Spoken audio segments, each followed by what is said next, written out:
Follows up on the last question I answered about youth unemployment. I asked the Prime Minister, do you also reject the statistician's estimate that the overall unemployment rate is 10.6%? Is it really only about 5.5% on your basis? The Honourable Prime Minister. Mr. Speaker, you see, in the end, that's sort of drawing a totally irrational and illogical point. A totally irrational and irrational point. Helpsy thinks defends the first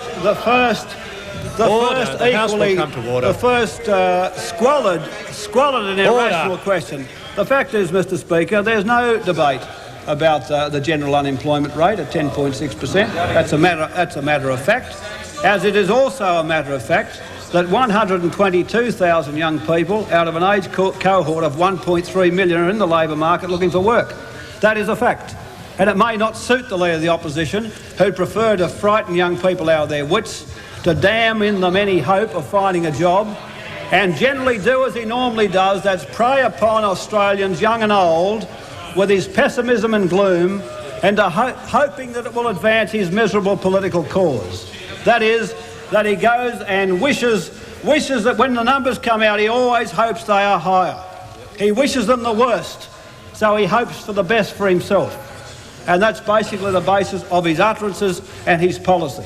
Mr. Speaker, as always in social policy, it'll only be the Labor Party that's in the position of changing things. And this group, 15 to 19-year-olds, neglected for years as the trend has been on since the 1950s, as mechanisation, computerisation has changed the requirements of untrained work in the labour market, as it's all shifted over time.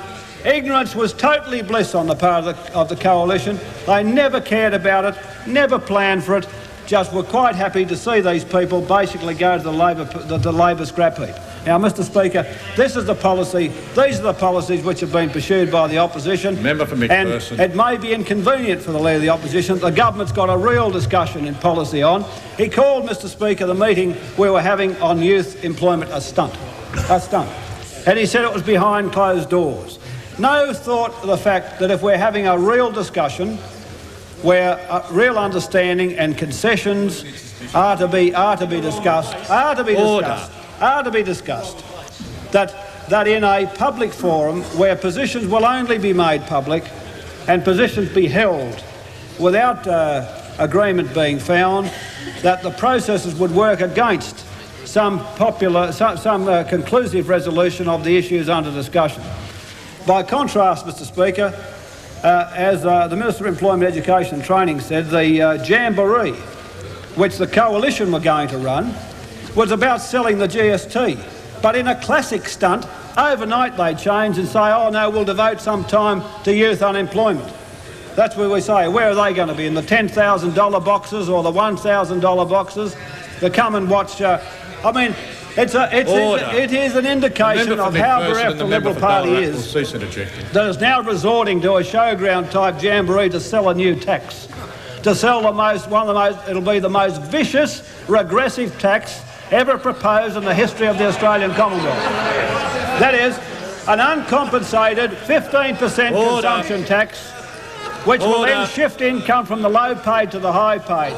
In the jamboree which he's going to cynically hold to sell that bill of goods, he now decides in a classic stunt that he'll reserve a day for youth unemployment, as if anyone could hope for any sensible policy conclusion coming from that. The one group that can provide some of the policy change here are the trade unions, the very group you will not speak to. You will not speak to. The very group you reject. The Leader of the National the very group you want to crush. The group you will not speak to. The group you reject any mechanism for speaking to.